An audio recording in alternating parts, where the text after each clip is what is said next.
नमस्कार सर्वांना. आज आपण बनवणार आहोत कोथिंबीर वडी, ज्याला सांबार वडी पण म्हणतात.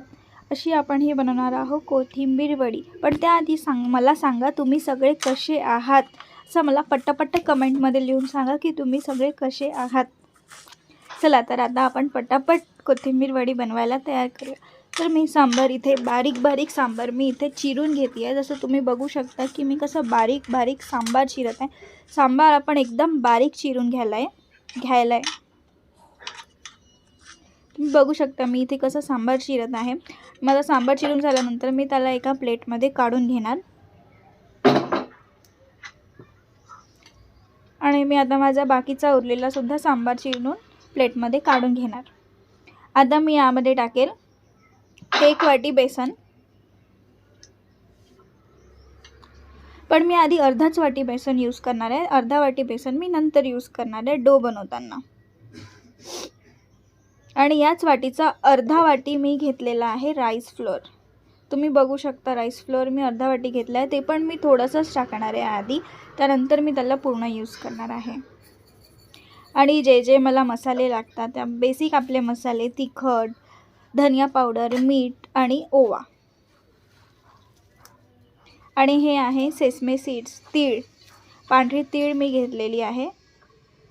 आणि मी आता याला चांगल्याने मिक्स करून घेणार आहे. मला याचा डो बनवायचा आहे, त्यासाठी तुम्ही थोडं पाणी वापरू शकता. बघू शकता तुम्ही मी कशा प्रकारे डो बनवून घेते. आणि मी आता उरलेला माझा जो बेसन आणि राईस फ्लोअर होता तो आता मी वापरून घेते आणि मला आता त्याचा बनवायचा आहे डो. तुम्ही बघू शकता या प्रकारे डो बनवायचा आहे. आणि मग आता एका प्लेटमध्ये तेलनी ग्रीस करून घ्या त्या प्लेटला चांगल्याने. अशा प्रकारे पूर्णपणे त्या प्लेटला ग्रीस करून घ्या. आणि जो आपण आता हा डो तयार केलेला आहे तो त्याच्यावर चांगल्या प्रकारे पसरवून घ्या. एकदम पातळ पण नको पसरवा, ती वडी थोडी जाडीही राहायला हवी.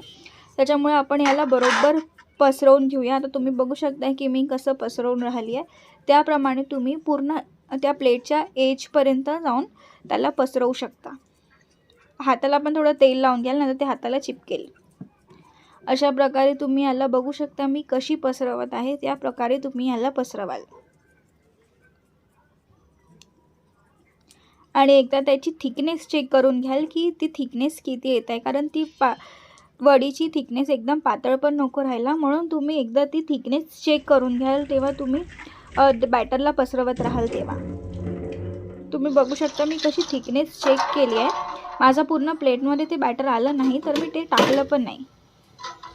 आता मी एका भांड्यामध्ये आला स्टीमरमध्ये आला मी वाफवून घेणार आहे फॉर 10 to 15 मिनिट्स. मॅक्झिमम 15 मिनटं आणि मिनिमम 12 मिनटं याला शिजायला लागेल. हाय फ्लेमवरच मी शिजू दिलेलं आहे त्याला. तुम्ही बघू शकता माझं कोथिंबीर वडीचं कसं रेडी झालेलं आहे आणि ते कच्चं पण नाही आहे. तर आता मी याला थंड होऊ देईल 5 ते 10 मिनटं. आता हे थंड झालेलं आहे तर मी आता याच्या वड्या कापून घेईल. स्क्वेअर शेपमध्ये मी वड्या कापत आहे. तुम्हाला दुसऱ्या शेपमध्ये कापायचं असेल तुम्ही दुसऱ्या शेपमध्ये पण कापू शकता. तुम्ही बघू शकता की मी कसं त्याला स्क्वेअर शेपमध्ये वड्या कापून घेते आहे.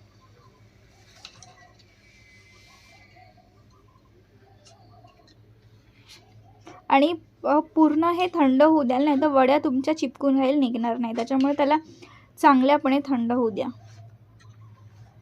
तुम्ही बघू शकता मी कशा वड्या कापल्या त्याच्या.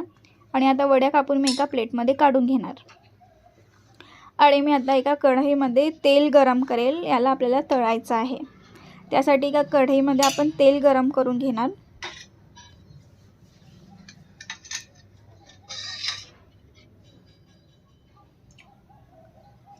आणि तेल चांगलं गरम होऊ द्या. बिना तेल गरम होण्याने टाकू नका, नाहीतर तुमची वडी कच्ची राहील. अशा प्रकारे तेल चांगल्याने गरम होऊ द्या. बघितलं तुम्ही की मी तसं छोटासा एक पीस टाकला तर ते कसं वर आलं. म्हणून आता मला कळलं की माझं तेल गरम झालेलं आहे, तर मी माझ्या वड्या आता तेलात सोडणार. आणि मी याला आता थोड्या वेळ फॉर 4 to 5 मिनिट्स आपण याला लो टू हाय फ्लेमवर शिजू देऊ चांगल्याप्रमाणे. आपल्याला याचा कलर गोल्डन ब्राऊन होतपर्यंत याला आपल्याला शिजवायचा आहे, तेव्हाच ते छान खुसखुशीत लागेल. तुम्ही बघू शकता की मी याला कशा प्रकारे तळत आहे. लो टू हाय फ्लेमवर मी याला शिजवलेलं आहे, थोड्या वेळपर्यंत तळलेलं आहे.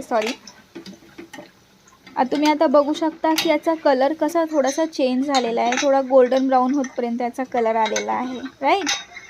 तर आपण याला आता हाय फ्लेमवर 1 मिनटपर्यंत शिजू देऊ आणि बघत राहते, जळायला नको. आपल्याला ते खुसखुशीत करायचे आहे, जाळायचे नाही आहे. तर आपण याला 1 मिनटं तरी, ॲटलिस्ट 1 मिनटं तरी आपण त्याला हाय फ्लेमवर शिजू देऊ. बघा आता कसा गोल्डन ब्राऊन कलर आला आहे. तर आता आपण याला एका प्लेटमध्ये काढून घेऊया. बघू शकता तुम्ही कसा आवाज येतात त्याचा कडक म्हणून. तर मी हे सगळे वड्या काढून घेत आहे आणि जे माझ्या बाकीच्या वड्या जो उरल्या होत्या त्या पण मी आता याला तळून घेणार.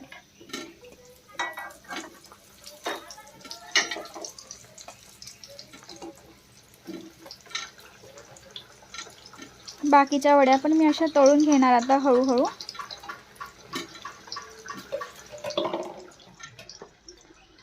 तुम्ही असं काही नाही, तुम्ही टाकू शकता जास्त पण वड्या, त्याला फक्त तेल पाहिजे. आता माझ्या वड्या झाल्या आहेत रेडी. तुम्ही बघू शकता, दिसायला पण किती छान दिसतात त्या वड्या. आणि माझ्या बाकीच्या पण वड्या झाल्या आहे आता तळून रेडी. मी तर आहे आता वड्या खायला रेडी. तुम्ही पण याला ट्राय करून बघा आणि मला सांगा की तुम्हाला वड्या कशा वाटल्या, जमल्या की नाही. हे तुम्ही पण करा एन्जॉय आणि मी पण चालली आहे माझ्या वड्या एन्जॉय करायला. आणि हां, माझ्या व्हिडिओला लाईक, सबस्क्राईब आणि कमेंट करायला विसरू नका. मला तुमच्या सपोर्टची खूप जास्त गरज आहे, तर मला तुम्ही सपोर्ट करा, माझ्या चॅनलला सबस्क्राईब करा आणि सपोज माझ्या रेसिपीज आवडल्या असेल तर मला कमेंट करा. ठीक आहे, चला बाय बाय.